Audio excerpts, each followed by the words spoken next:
Why does everyone keep buying the new Call of Duty games every year when the games seem to be getting worse and worse? Brother, what's that? And why do games with devs who actually listen to their community have way less players? I'm going to be visiting every single game that attempted to dethrone Call of Duty, and spoiler alert, most of these games are way better than COD, especially the last one. First, I have just one question for you. What's the first game you think about when you think of a first-person shooter? On your feet, soldier! We are leaving! You're probably already thinking about Call of Duty when you clicked on this video, but still, chances are Call of Duty was going to pop up in your head regardless. When talking about FPS games, COD is always going to be brought up. It's been at the top of the first-person food chain for decades now, and no other game has come close to breaking the Call of Duty cycle. Why is that?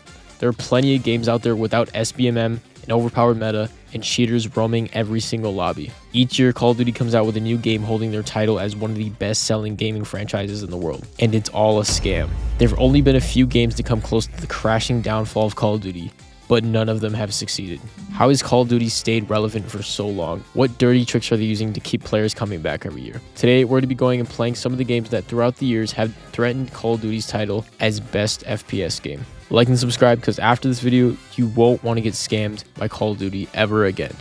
You're welcome. I have timestamps on this video if you want to skip around, but I'm going to be going through this in chronological order, so I recommend watching the entire thing through.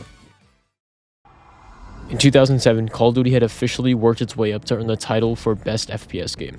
Before this, Medal of Honor was in its way. World War II shooters dominated the early 2000s, and Medal of Honor was a major player. Players were drawn to its realistic approach of historical battles. But with the release of COD 4 Modern Warfare in 2007, the FPS genre shifted to a modern combat. COD's faster pace, better multiplayer, and modern setting left Medal of Honor stuck in the past. Attempts to modernize, like Medal of Honor Warfighter, failed to capture the same momentum as COD. Medal of Honor put up a good fight against COD in its early years, but this next game that we are about to visit put up a generational fight.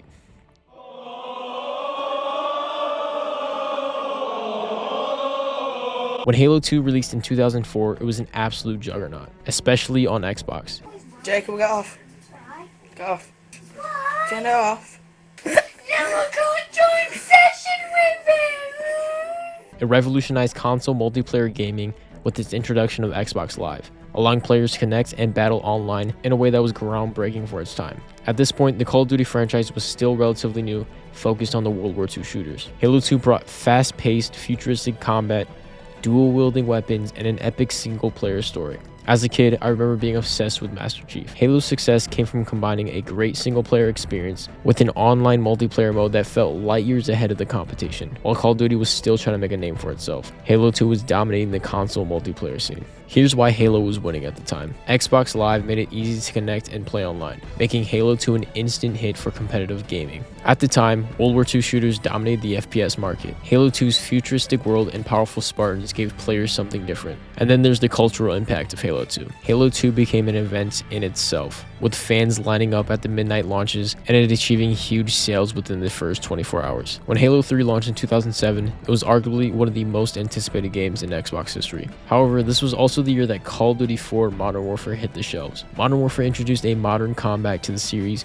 shifting the focus from World War II to a contemporary setting with tactical equipment, kill streaks, and perks, features that were revolutionary to the FPS multiplayer at the time. The game also established the iconic prestige system, keeping players grinding long after they unlocked all weapons and upgrades. This set the stage for one of the biggest FPS rivalries in gaming history. Halo 3 and Modern Warfare were both massive games, bringing something entirely different to the table. While Halo 3 maintained its dominance on the Xbox and overall console market, the rise of Modern Warfare changed the genre. Call of Duty became mainstream go-to for competitive shooters. Halo's more casual, sci-fi setting started to lose appeal as Call of Duty's fast-paced modern realism took over. The prestige system and addicting multiplayer progression of COD also gave an edge, keeping players grinding for hours long after Halo's multiplayer lost steam.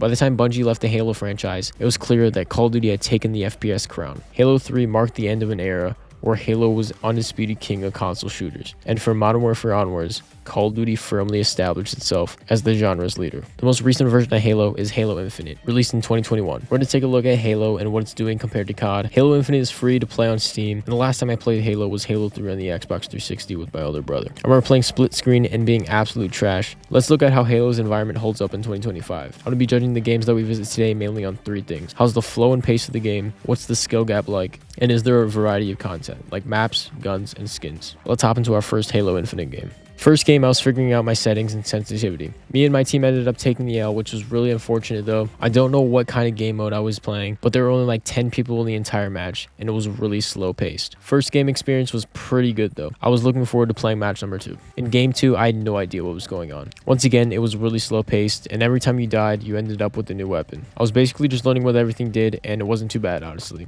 I was getting dogged on, but I just call it a learning experience. I wanted something more fast paced for game 3, and when I looked up what game mode everyone enjoys, there were a variety of answers. I once again just left my fate to the quick play system. Match 3 of quick play was horrible. Might be because I'm bad, but I couldn't bear how slow the game was. I wanted something a bit more fast paced, so I finally decided to hop into big team battle mode for game 4. Game 4 was a lot better. Playing the big team battle mode felt a lot more like Halo, fighting for the vehicles that would drop in, and I ended up getting my first win. I decided to play my last game once again in big team battle because it's what I enjoyed the most. I was really tempted to hop into an infected match, but I wanted a good PvP experience. Game 5 was a really good experience. I had some good moments, and honestly, it was just a ton of fun. Here are my overall thoughts. I thought Halo Infinite was a pretty fun experience. It's definitely a game that I can see playing casually and nothing more. When it comes to the flow of the game, it was actually pretty slow. Might have been the game modes I played, but even when I played Big Team Rumble, it was only a little faster. The skill gap in Halo is not crazy high. The only mechanic you really need to get down is your aim. If you have good aim, you're going to have an advantage when playing. Now here's where Halo fails, the content. Nothing new has been added over the years, and essentially, it has stayed the exact same game. There's nothing new. Halo has not done anything to innovate their gaming experience. Xbox just announced that they are working on a new Halo on the Unreal 5 engine, and everyone seems to be hyped. And honestly, it looks good. But is it going to defeat Call of Duty? No. There has been no gameplay changes that can compete with the rise of COD. After Halo started losing its dominance in the FPS genre, Battlefield emerged as one of the strongest competitors to Call of Duty, especially in the early 2010s, with its peak being Battlefield 3, released in 2011, and Battlefield 4, 2013. The series posed a significant challenge to Call of Duty's dominance. Battlefield 3 was praised for its large-scale warfare, destructible environments, and realistic visuals.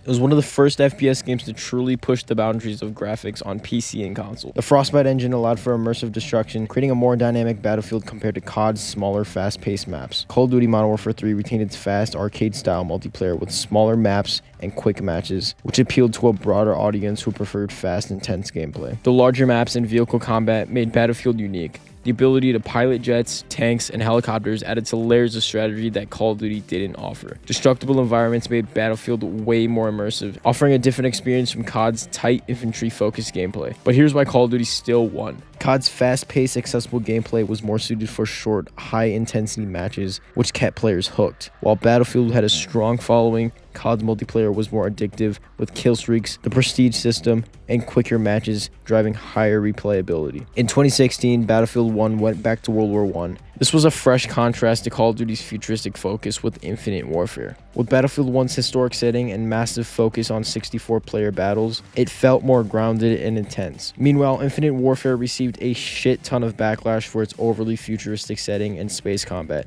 which many COD fans felt it was a step too far. The World War I setting was fresh and unexpected, giving players a break from the modern and futuristic warfare that they had saturated the market with. But this is why Call of Duty still won, even when nobody was playing Infinite Warfare. It may have received a shit ton of criticism, but Call of Duty's multiplayer formula remained addictive.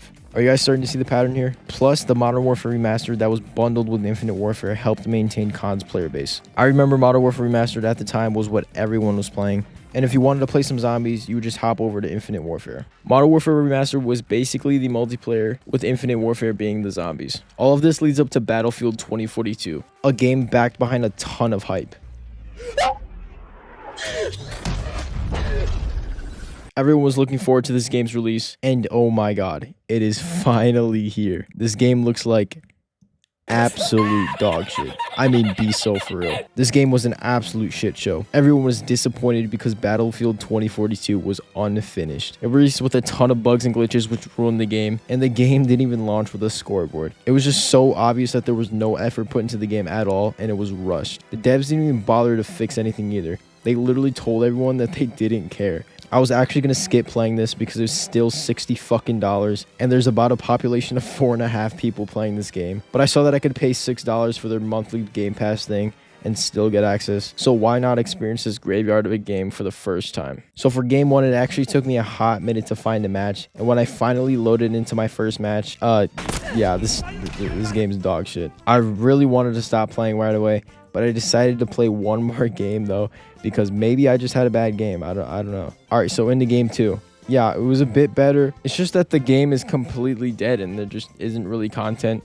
It's really unfortunate seeing what happened to this game, especially when they had games like Battlefield 3 and 4. I'm pretty sure Battlefield 4 has more players than 2042. I might be wrong about that, but the numbers probably aren't far off. What a shame. What a shame. I wasn't going to add the Battle Royale games that came out because I wanted to mainly focus on FPS, but Fortnite had the biggest impact on gaming that we've ever seen. You cannot ignore the state that Call of Duty was in when Fortnite was in its prime. I want to say that Call of Duty didn't win or lose when it came to Fortnite. Fortnite went up against COD, World War II, and Black Ops 4. And if we're being honest, we were all playing Fortnite. I put plenty of hours into both of these CODs. When I was bored of Fortnite, I would play some World War II, and when Black Ops 4 came out, I would go on to get the Mastery camo and put a ton of hours into that game. But at the same time, I would also be keeping up with Fortnite. That's how hooked everyone was on Fortnite. I know Fortnite isn't an FPS game, but I thought it would be mentioned because COD still stood its ground, and we ended up getting Warzone out of it. This next Call of Duty Killer is a game you may be very familiar with, Splitgate. It was one of the top played games for a little while in 2021. This is because they brought a fresh multiplayer experience when the big games were all going through a boring phase, and Splitgate was only in its beta. When I was doing research on the current state of Splitgate, I didn't even know that they were making a second game.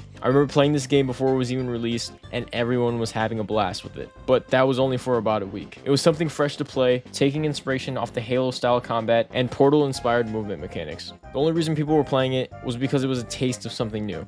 With Splitgate's portaling, the skill gap was insanely high, which contributes to the downfall of the game. Anyways, I kind of missed Splitgate because it was really fun, so let's hop into our first match. Game 1, I was just getting used to the portals again, which was really fun to do. I now remember why this game was so much fun at launch. The portal aspect is something that is really fun to play with, and I was excited to get back into it. For game 2, I really didn't know what game mode I was playing. I was kind of just running around mindlessly until I died, and then I ended up spectating my teammate. But after getting used to the map, I started to put some work in, and I was starting to remember how to properly play the game. I still don't understand how the game mode worked, but I was still having fun. I really enjoyed this next game mode I played for game 3. Splitgate can have so much variety when it comes to game modes because of the portal aspect. It is one of Splitgate's pros. They have such good party games. People I was playing against in the lobby though were hot trash. I really wanted some competition. Game 4 was really good. I wish that there were more players in the lobby though, because sometimes it does get slow when you're teleporting everywhere and trying to find the enemy. So for game 5, I decided to hop into a team objective to help out with that, and it did a little bit. The only problem I had with all these matches, people I was playing against were really bad at the game. Maybe I should have played some ranked so that I went up against people who actually knew how to play the game. It's just the nature of Splitgate though. The game is too difficult for some people, and I think that's the reason why people don't play it. I took a look at some of the new Splitgate 2 gameplay, and it looks like a ton of fun. I'm definitely going to be playing it when it comes out, but it's not going to last. Call of Duty is still going to blow Splitgate out of the water because it doesn't appeal to casual players. This next game though is a game that casual players praise. This game is known as the Call of Duty Killer, the Grim Reaper, the Great Bambino, Call of Duty's Nightmare, Activision's Act of Vision. Okay, it's just XDefiant. As you may know, XDefiant is one of the most recent games to take a direct shot at Call of Duty. People were hyping this game up. It was quite literally known as the Call of Duty Killer. Everyone and their mother swore this game was better than COD, and that Call of Duty should start counting their days. A game offering no SBMM, fresh movement mechanics, sounds like a casual Call of Duty player's dream. Now, I wasn't playing this game at all over the past year because I stopped playing video games for a long time, so I never got to experience this game and form my own opinions on whether or not Call of Duty should hang up that jersey. So let's hop into it and see what I think. Game 1 was just me getting used to the movement mechanics. I was really having a shitty time with this pop-up that was on the top of the screen. I tried restarting my PC and everything, but it just didn't go away. I later figured out it was because of my keyboard, but yeah, so sorry about that. I honestly had a blast though. I got used to the movement after a bit of messing around and ended up getting the best player, which is pretty cool. For game 2, I wanted to play some domination to see how it compares to Call of Duty, and it turned out to be a ton of fun actually.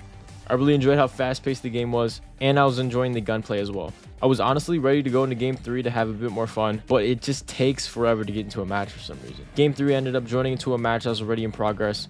Me and my team were absolutely getting served, but honestly, I was still having a good time. I was getting down the movement and really understanding the character I was playing pretty well, but something still felt empty when playing XDefiant. Game 4 took forever to find. I joined pretty late this time and finally figured out how to make my own class. I was really enjoying the map and the ACR. It's just unfortunate I can't find a good match. Game 5 was another really good game. I actually had a good time playing XDefiant. So why does it fail when being compared to COD? It's the COD cycle. All of these games I just played were a ton of fun, besides one. So why are none of them catching up to Call of Duty? They all seem to have these phases where they are the most talked about game, and then Call of Duty is back on top. Here's how that happens. You're probably already familiar with the Call of Duty cycle, and if not, here's a little illustration I made for you. It goes something like this. Call of Duty Cycle starts off when rumors and leaks for the new game start to spread around. These leaks only consist of the era in which the game is taking place in and which developer is going to be making the game. We sometimes get the full title of the game with these leaks as well, but this is when the pot is starting to get mixed a bit and everyone starts to form opinions on whether or not the next game is going to be amazing or not. Then a little bit later, we officially know what the next Call of Duty game is going to be. After that, the trailer drops. This is where everyone's minds